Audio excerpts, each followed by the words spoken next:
సింహానికి కాపరులు ఉంటారా ఉండరా? అదేమనుకుంటుందో తెలుసా? నా పంజానే నా కాపరి, నా బలమే నాకు కాపరిని బలాన్ని కాపరిగా చేసుకుంటాయి. అవి తమ బలం మీద ఆధారపడతాయి కాబట్టి కాపరి వాటికి అవసరం లేకుండా అయిపోయింది. సరే, ఏనుగుంది, ఏనుగు కాపరి ఉంటాడా? ఏనుగు తన బలం మీద ఆధారపడుతుందా?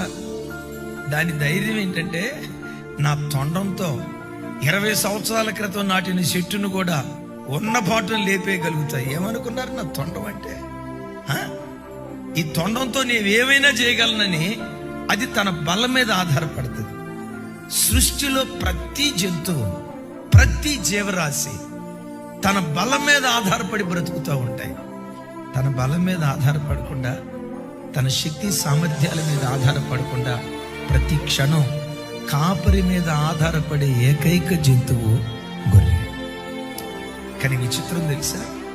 తమ బలం మీద ఆధారపడే జంతుజాలం అంతా కనుమరుగైపోతుంది.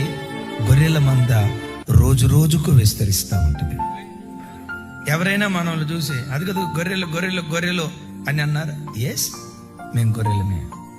మనల్ని గొర్రెలనే ప్రతి వాళ్ళు, ఎగతాళిగానే ప్రతి వాడు తోడేలు. తోడేలు జాతి విస్తరించడం చూసారా? ఆ జాతి ఎప్పటికప్పుడు అంతరించిపోతా ఉంటది.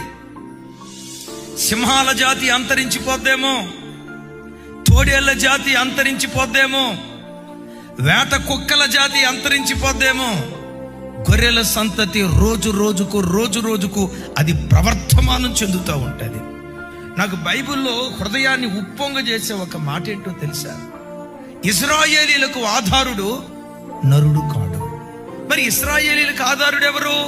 ఇశ్రాయేలీలకు ఆధారుడు దేవుడైన యెహోవా.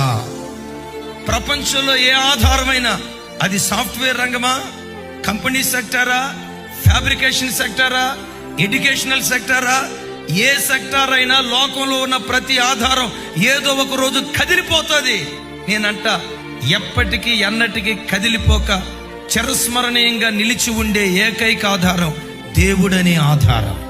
అందుకని ప్రభు బిడ్డలారా, నీవు గొర్రెగా దేవుని సన్నిధిలో బ్రతుకో. ఆయన నా కాపరి. గొర్రె కాపరి మీద ఆధారపడ్డట్లుగా కరువు వచ్చిందా? కాపరి మీద ఆధారపడు. ఇంట్లో అనారోగ్యమా?